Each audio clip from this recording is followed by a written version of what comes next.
Isa ka ba sa mga nag-aabang kung paano gawin itong mini Christmas tree? Tara, turuan kita!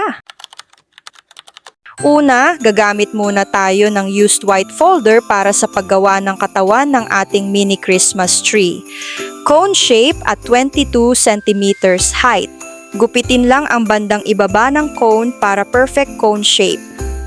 Gagamit tayo ng 50 piraso na green fuzzy wire para maging puno ng ating Christmas tree. What I did is, I divide it into 2 tapos gupitin pa rin to make it 4 pieces. Pagkatapos ay tupiin lang natin isa-isa yung ginupit natin. Same process lang po hanggang sa makagawa ka ng marami para di kulangin.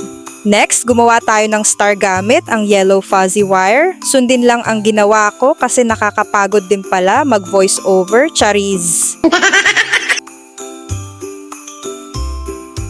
Tapos, gumawa din tayo ng decorations sa ating munting Christmas tree. Gagamit lang tayo ng white and red fuzzy wire.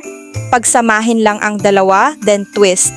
Pagkatapos, gupitin para makagawa ng circle at candy design. And we are now in the exciting part. Dikit na natin para matapos na tayo. Charis!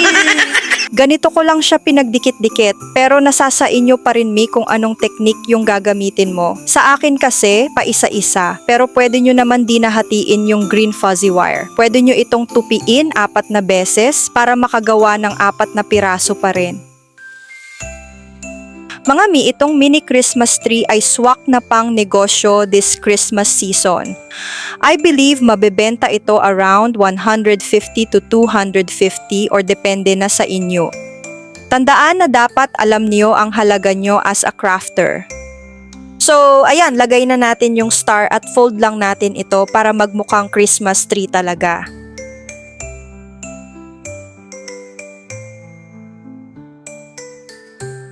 Ngayon, idikit na natin yung pang decorations na ginawa natin.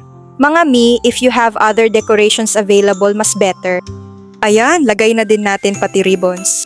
Para tumayo itong ating Christmas tree, gumawa ako ng mini pot gamit ang fuzzy wire.